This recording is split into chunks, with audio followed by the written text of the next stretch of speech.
За өдрийн мэнд активуудаа өмнөх постн дээрээ шатаар уруудах болон өгсөж гүүхийн ач холбогдлыг бичижсэн бол энэ удаад хэрхэн сонирхолтой байдлаар илүү булчиндаа ачаал өгөх дасгалуудыг хослуулан хийж болох талаар видео бичлэгээ оруулж байна.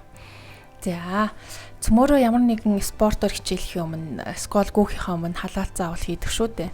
Тэр тусмаа шатаар дээшээ доошоо гөхөд хөл нь маш их ачаал ирдэг учраас хөлөө маш сайн халаах хэрэгтэй.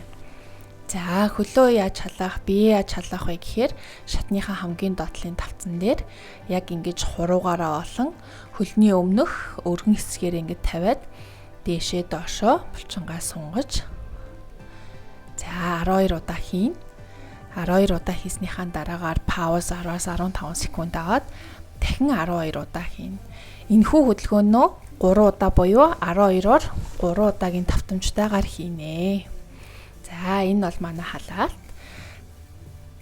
За дараагийн ихний дасгал бол дээшээгээ хөнхөн гүүх.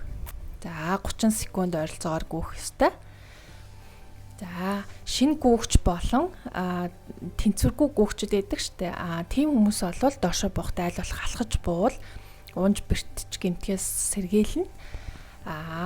Гайгүй гүдэг те баланс сайтай хүмүүс бол доошоогоо гүүгээд буухад бол асуудал байхгүй. За хоёр дахь дасгал нь өвдгөө дээшээ өргөж гүүх. За дахиж харцгаая.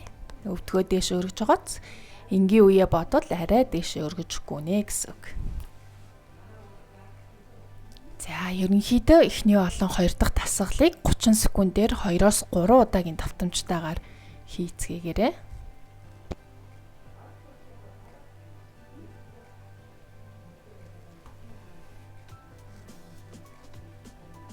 За 3 дахь дасгал маань шат алгасч гүүх.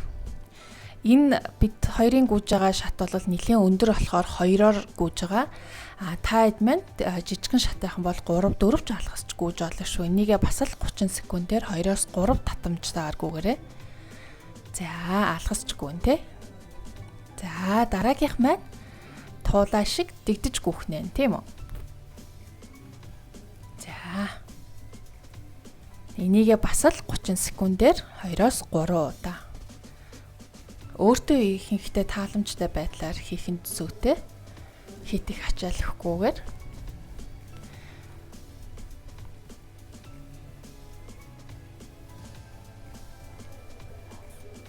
За энэхүү дасгал маань гойны дотор болон гадны булчинг хөгжүүлдэг байгаа. Сая анзаарсан бол эхлээд баруун өлнөөсөө дээш явсан бол дараа нь зүүн өл дээрээс явж гин тэ. За тав дахь дасгал маань хөлөө сөөлжөлж явах. За доошоо буухтаа бол мэдээж энгийнээр гүйж бууж ирэх. За одоо та анзаарсан бол сая хөлөө дахин солбож дээшээ гарч байна те. Эхлээд баруунаас эхэлсэн бол дараа нь зүүнээс.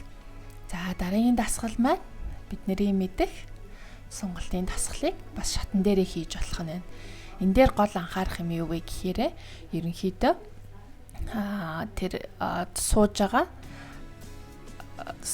хэсэг маань 90 градус ерөнхийдөө бариул зүгээр. Зарим хүмүүсийн хувьд нэг урт богиноос хамааруулаад яг 90 градус болж чаддгүй болохоор өвдгөө ямар ч гэсэн хөлнөөсөө уршаа гаргаж болохгүй тавих хэрэгтэй. За ерөнхийдөө энэ дасгалуудыг бүгднийг 30 секундээс 2-оос 3-ын давтамжтай хийгээрэй. Дараагийн маань хөдөлгөөн squat salt-ыг шатан дээр хийн. Хамгийн гол нь доор байгаа хөл маань нугалраад 90 градус хүртэл хүрсний дараагаар дээшээгээ дахин squat salt-удаа сууж эхэлнэ. За түрүүний бас дасгалуудын адил та баруунаас эхэлсэн болвол дараагийнх дээрээ зүүнээс эхэлж хоёр хөл дээр хоёлын дээр нь ачаалаа зэрэг авах нь чухал юм аа. За ерөнхийдөө ингээд манай дасгалууд дуусж байна. Та хэд маань эндээс өөртөө тохирох дасгалуудаа сонгож аваад хөдөлгөөнөөрөө дархлаагаа дэмжицгээгээрэй. Баяртай.